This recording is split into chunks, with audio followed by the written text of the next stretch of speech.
Welcome to series of physio facts day 5. రీసెంట్గా ఒక 7 clinics నుంచి బ్యాక్ పెయిన్ ఉన్న 267 పేషెంట్స్ని ఈ క్లినికల్ స్టడీలో తీసుకున్నారు. 6 to 8 weeks non surgical spinal decompression ఒక 20 సెషన్స్ ఇచ్చారు. ట్రీట్మెంట్ తర్వాత 90% ఆఫ్ పేషెంట్స్కి బ్యాక్ పెయిన్ తగ్గింది.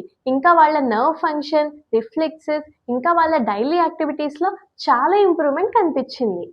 ఈ స్టడీ ఏం కంక్లూడ్ చేస్తుంది అంటే నాన్ సర్జికల్ స్పైనల్ డీకంప్రెషన్ ఒక మంచి ఆల్టర్నేటివ్ ఆప్షన్ ఫర్ సర్జరీ, ఇంకా బ్యాక్ పెయిన్కి ఫస్ట్ లైన్ ఆఫ్ థెరపీ. మన ఎస్ఎల్ రిగ్రో ఫిజియోథెరపీ క్లినిక్లో ఓన్లీ ఎవిడెన్స్ బేస్డ్ ప్రాక్టీస్ మాత్రమే ఫాలో అవుతాము. ఈ క్లినికల్ స్టడీ గురించి డీటెయిల్గా తెలుసుకోవడానికి పిన్ కమెంట్లో చూడండి.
Welcome to series of physio facts day 5. రీసెంట్గా ఒక 7 క్లినిక్స్ నుంచి బ్యాక్ పెయిన్ ఉన్న 267 పేషెంట్స్ని ఈ క్లినికల్ స్టడీలో తీసుకున్నారు.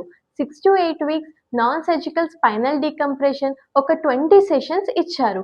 ట్రీట్మెంట్ తర్వాత 90% ఆఫ్ పేషెంట్స్కి బ్యాక్ పెయిన్ తగ్గింది. ఇంకా వాళ్ళ నర్వ్ ఫంక్షన్, రిఫ్లెక్సెస్, ఇంకా వాళ్ళ డైలీ యాక్టివిటీస్లో చాలా ఇంప్రూవ్మెంట్ కనిపించింది. ఈ స్టడీ ఏం కంక్లూడ్ చేస్తుంది అంటే నాన్ సర్జికల్ స్పైనల్ డీకంప్రెషన్ ఒక మంచి ఆల్టర్నేటివ్ ఆప్షన్ ఫర్ సర్జరీ, ఇంకా బ్యాక్ పెయిన్కి ఫస్ట్ లైన్ ఆఫ్ థెరపీ. మన ఎస్ఎల్ రిగ్రో ఫిజియోథెరపీ క్లినిక్లో ఓన్లీ ఎవిడెన్స్ బేస్డ్ ప్రాక్టీస్ మాత్రమే ఫాలో అవుతాము. ఈ క్లినికల్ స్టడీ గురించి డీటెయిల్గా తెలుసుకోవడానికి పిన్ కమెంట్లో చూడండి.